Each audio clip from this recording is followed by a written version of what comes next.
A tribute to Taika Waititi, the rise and journey of this multi-talented director. You know, if I can try and make it fun, that's for me what being creative is about. It's about having fun, looking at life through a sort of lens of a child. Taika Waititi has been a household name in his home country of New Zealand since the release of the critically acclaimed Boy in 2010. Now, that notoriety has extended globally, with the writer-director actors in both the Marvel and Star Wars universes, and claiming an Oscar with black comedy Jojo Rabbit. The success will surely continue to grow as this original voice makes a name for himself in film and television alike. Let's take a look at the rise of Taika Waititi. Don't forget your roots, his beginnings.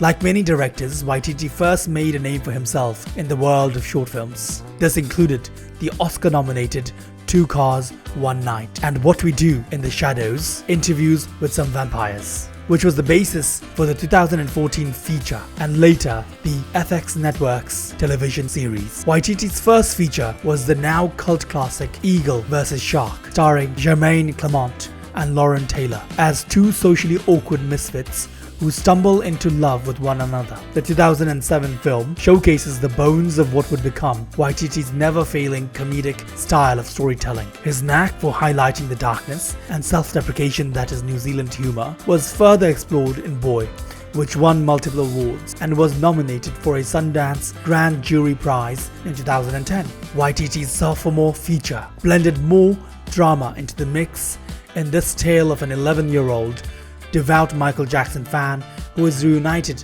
with his criminal father and learns that sometimes adults are the ones who have the growing up to do. Between his feature work, Waititi also branched into television, working on Super City, The In-Betweeners and Kiwi favourite Flight of the Conchords. The latter reunited him with Clement, with whom he would co-write his third feature. In 2014, 9 years after the release of the short film, the world was gifted the hilarious gem that is What We Do in the Shadows. This mockumentary, which also stars Waititi and Clement, explores the lives of vampires living in Wellington, is arguably Waititi's funniest work to date. Arguably because Hunt for the Wilder People also has a strong claim to the title. This 2016 comedy follows the national manhunt led by a persistent policewoman, Rachel House, for a rebellious teenager, Julian Dennison, who gets lost in the New Zealand bush with his recently acquired foster uncle, Sam Neill. This film took home a slew of awards, including 6 at the 2017 New Zealand Film and Television Award, Best Film and Best Director among them, crossing the pond, Waititi's break into Hollywood. Waititi cemented his claim as a star-worthy director when he landed a dream gig directing an installment in one of the most successful franchises ever, the Marvel Cinematic Universe. Waititi joined the MCU family to direct some of the biggest names in Hollywood, including the all-star cast Chris Hemsworth, Mark Ruffalo, Tessa Thompson, Tom Hiddleston, Cate Blanchett, and the legendary Anthony Hopkins. This didn't mean that Waititi abandoned his Kiwi roots. However, bringing along New Zealand actors Rachel House and Carl Urban for the ride. He also added his Maori accent to the film as the hilarious Korg, who would later cameo in the highest grossing box office film of all time, Avengers Endgame.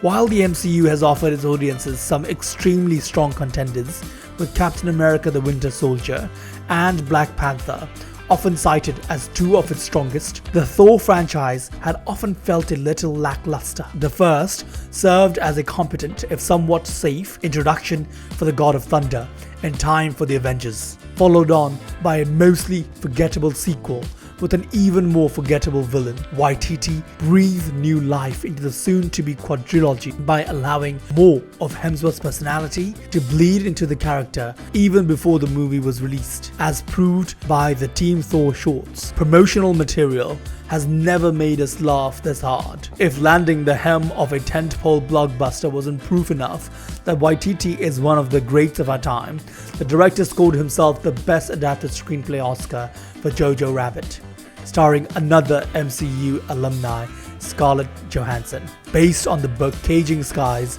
by Christine Lunens, this World War II satire follows the journey of aspiring Nazi Jojo and the young Jewish girl he finds hiding in his attic.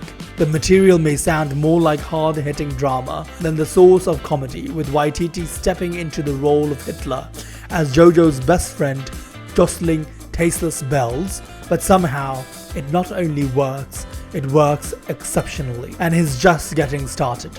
On May 4, Be With You 2020, the Star Wars official site announced that Waititi would be directing and co-writing with Krysty Wilson-Cairns of the 1917 fame and Last Night in Soho, a new Star Wars film for theatrical release. This will be Waititi's second foray into the Star Wars universe, having already directed the season 1 finale of the Disney Plus show The Mandalorian. Not much else has been revealed about Untitled Taika Waititi Star Wars film, but we are surely guaranteed more of the auteur's wit and humor in a galaxy far, far away, as shown in his public response to the news. What Waititi posted on his Instagram. As a longtime fan of Star Wars, I'm so angry about what I'm about to do to ruin it. Waititi isn't done with Marvel either, gearing up for the 4th Thor film, Thor: Love and Thunder, which is due for release in 2022. If this wasn't enough, he was also signed to write and direct the pilot for the TV adaptation of the beloved Terry-Gilliam film, Time Bandits. And we're not even done covering Waititi's upcoming projects yet. Also on the slate is Next Goal Wins, a sports comedy adaptation of the 2014 documentary. The film was scheduled for a 2020 release, but well, we don't really need to tell you why it was delayed, do we?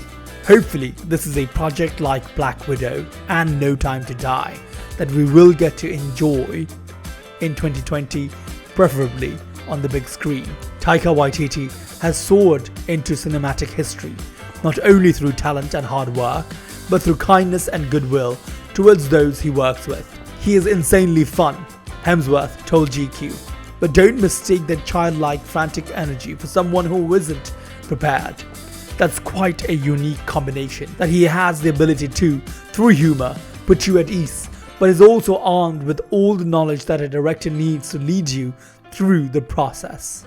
In post-Me Too age, where the industry is at long last starting to crack down on misconduct and abuse both on and off set, Waititi's attitude is a breath of fresh air.